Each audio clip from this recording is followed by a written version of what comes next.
Our Wheel World. Hi everyone, we are off. We have just finished packing.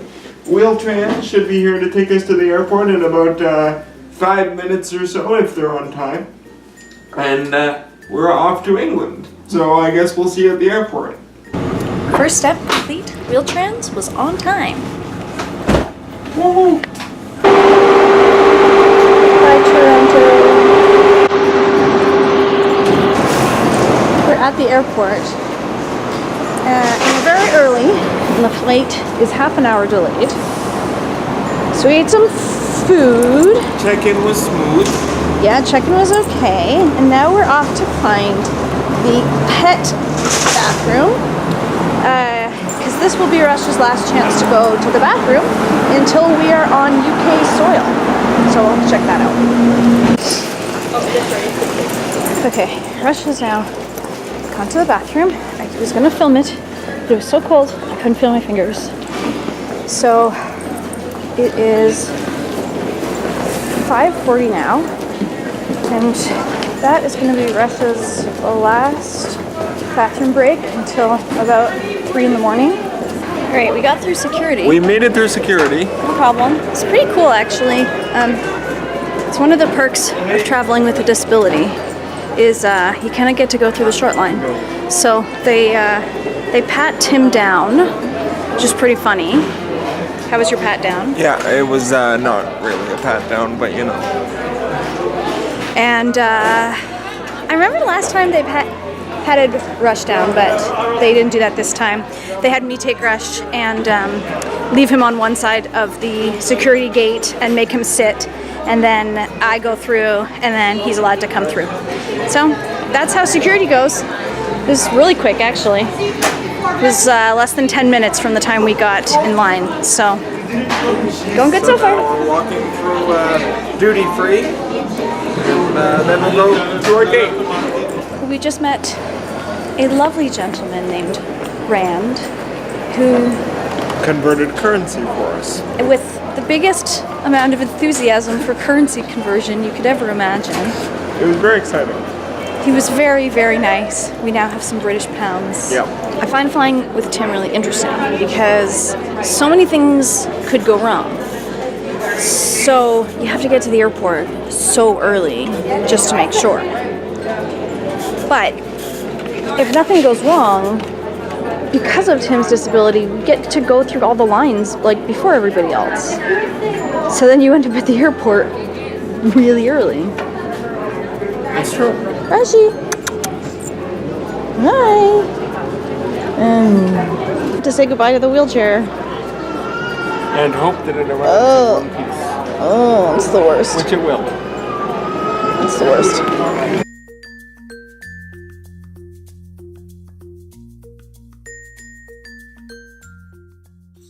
So I'm going to narrate this part a little bit because I was using a GoPro strapped to my chest to try to capture Tim getting onto the wheelchair, but it doesn't end up being all that clear because I had to do a bunch of other stuff at the same time. So hopefully with this shaky and confusing video and my narration, you can sort of get a picture of what's happening during this time. So first, Tim takes his chair all the way down the jetway, just right to the entrance of the plane. And then there's these two guys waiting with a transport chair. So I was just throwing my stuff here, and the dog was a bit in the way, and this very nice Air Transat lady who'd been helping us offered to take care of Rush for a bit, so she was very happy to do that. So taking off all of the wheelchair pieces that I can, so there goes Tim's tray, taking off his seat belt, taking off the belt that holds his feet in, and here I'm taking off the coats and bags that are all attached to Tim's chair, lifting up the armrest so Tim can be transferred more easily. So this is the transport chair that actually goes onto the airplane. They bring it right up next to Tim and put the brakes on it. Here Tim directs the guys to lift him into the chair. It's pretty easy with Tim because he's light, but it still can be a dangerous process. So while they're getting Tim strapped in, I'm furiously trying to take all of the items off of Tim's wheelchair, which of course we use to transport all of our coats and things through the airport, which is actually quite convenient for me because I don't have to usually carry anything until Tim's out of his chair. So we take the headrest off because it adds extra height to the chair and it could be damaged. I take off whatever sort of I can and bring it on the plane. What I'm doing with my foot there is turning the chair basically off, so it turns off the power and the brakes so that the chair can be pushed. The airline gave us this giant plastic bag. I don't really know if it does anything, but I had it, so I put it over top of the wheelchair. The guys over there are strapping Tim's arms and legs in. It's kind of an intense bit of strapping in, considering he's only going a few feet, but I guess better safe than sorry. So here the bag goes over top of the wheelchair. Again, I'm not really sure what that does, but we thought we might as well do it. So here are the guys kind of lifting the Tim and the transport chair into the airplane. The guys who do this, like I've flown with Tim 3 times now, and there's always 2 people that come to transport him, and they usually don't really know what they're doing, which is funny because this is part of their job. Like clearly they've been trained, but I don't think they do it enough to remember how, and they always seem kind of nervous to touch Tim. So they're bringing him onto the plane. I'm just trying to do whatever I can to do our best to make sure that the wheelchair gets there in one piece. I decided to put Tim's tray back onto the wheelchair because it was one less thing that I'd have to bring into the plane with us. And I didn't think it would be too damaged so long as it didn't get separated from the wheelchair. So here I am just covering the tray with the bag that, again, I don't think actually did anything, but who knows, maybe it did. Yeah, so now I had to pick up, let's see, it's my carry-on, Tim's carry-on, the dog's carry-on, my coat, Tim's coat, and the wheelchair headrest, and this lovely airport lady still had the dog. She was pretty happy. I kept telling her, oh, most people don't get to handle Rush, and she was very excited that she was one of the only people who gets to do that. So here's a lovely shot of my coat. Again, I wasn't, my top priority wasn't filming at this point, but I did what I could. You saw the transport chair kind of come out of the plane, and ta-da! There's Tim sitting in the seat. Now the guys have to manually transfer him out of the transport chair and bump him over 3 seats because I wanted Tim to sit in the window so that I could get up and down to go to the bathroom. And here I am throwing all of our stuff here, grabbing the dog. Tim's now finally happy. This lady doesn't even seem to want to let go of the dog. She was so happy to have him there. This is going to be Rush's spot for the entire plane trip. In a minute I'm going to go over and sort of adjust Tim in his seat, throw all the stuff up top, and that's how Tim gets onto an airplane. So some of the plane footage was super hard to hear because of the plane sound, so I'll just keep up the voiceover for a little bit. Here we're just saying that we're finally settled in, the plane had taken off. Rushy's got his toy, which he didn't actually play with the entire time. And it took Rush a little while to settle. The actual taking off and landing I don't think is a big deal. I was worried about his ears popping, but I think the floor of the plane vibrates. And I think that was a problem for him. So when he was feeling pretty uncomfortable, you can see him here smushed in between my legs. Apparently that makes him feel safe. And it was actually pretty cute. And here's Tim and I enjoying RuPaul's Drag Race during the flight, which we've decided is the very best flight show ever. So we highly recommend it if you're going on an airplane. I'm to show some reality here. We've been on the plane for 5 hours. We have at least 2 more to go. Hi, everybody. And Tim is in excruciating pain. No, we're not at excruciating yet. Maybe in an hour? We're at serious. Not quite excruciating yet. I've had worse. I'm good right now, though. Basically, not sitting in his regular wheelchair seat for this many hours is extremely painful for someone like Tim, who can't move or shift at all. I just came back from the bathroom, and I think I knocked a lady's coffee over all down my leg, so that was like a scalding burn. How you doing? I'm feeling better right now. My tailbone has been the problem area all night, but I think it's just kind of accepting that it's hurt now.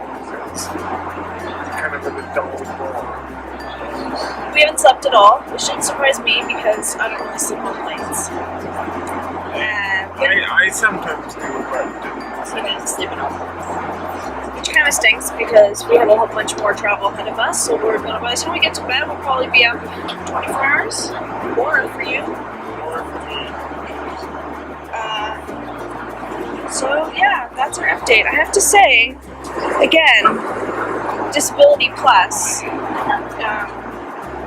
we did get these nice seats with extra room. Like I've never been so comfortable on a flight. Tim's of course not comfortable. We have all this extra room and like a whole extra seat to put my stuff on, because that's technically Rush's seat. And that's actually super, super nice. And now Rush wants to eat banana bread. Rush, for some reason, wants the banana bread. I have to say also, for some reason, there's this hole down here. Let me just turn this around. There's this hole down here, which has been like my favorite thing ever. Watch out, Rush. Because it's perfect for me to put my feet. Because I have short legs, and I find sitting in most seats uncomfortable unless I can cross my legs, but that's impossible in an airplane seat. And so usually I'm pretty uncomfortable in my knees, but like, I don't know what this hole is for, but it's been my favorite. I've been very thankful for it. So we finally landed. We have landed at Gatwick in London. You can tell that Tim looks just thrilled. They told us as we were landing that my chair wouldn't be ready off the plane as promised, and that I'd have to go through the entire customs process before getting reunited with my chair. As a seasoned flyer, that makes me very nervous, because every time that's happened in the past, something has been missing off my chair. Not only that, but it shows that airlines don't realize that what they just put Tim through for 7 hours is like total torture, having to sit in this airplane seat without being able to shift. And the only relief he's going to get is to have his chair back, which he's promised is going to be at the gate. And now it's not. And now it's not.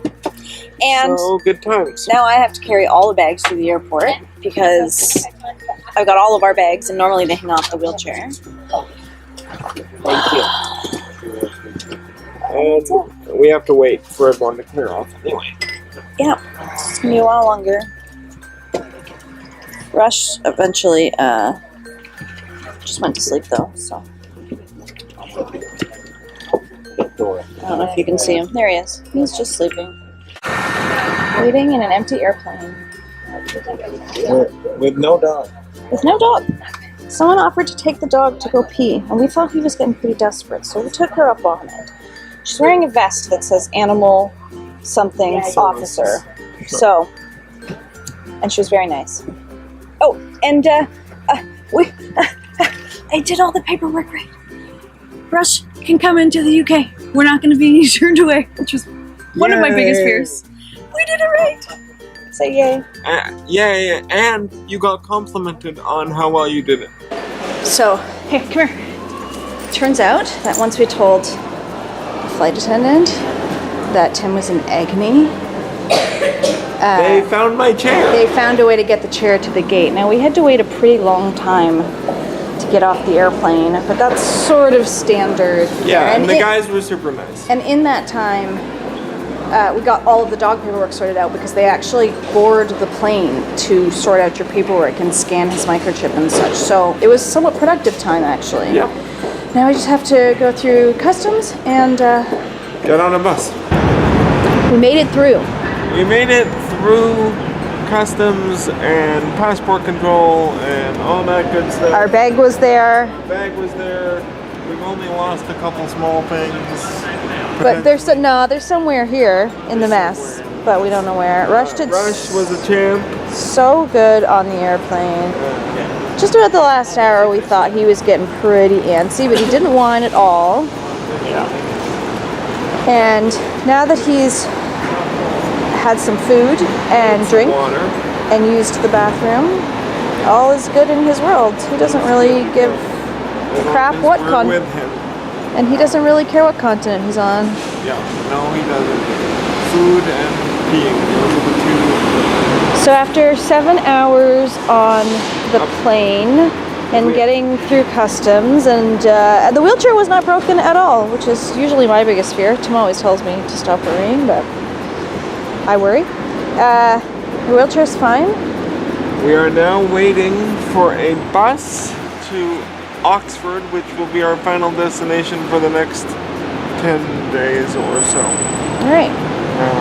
So hopefully we get on this bus nice and smooth, and then we'll see you in Abingdon or on the bus.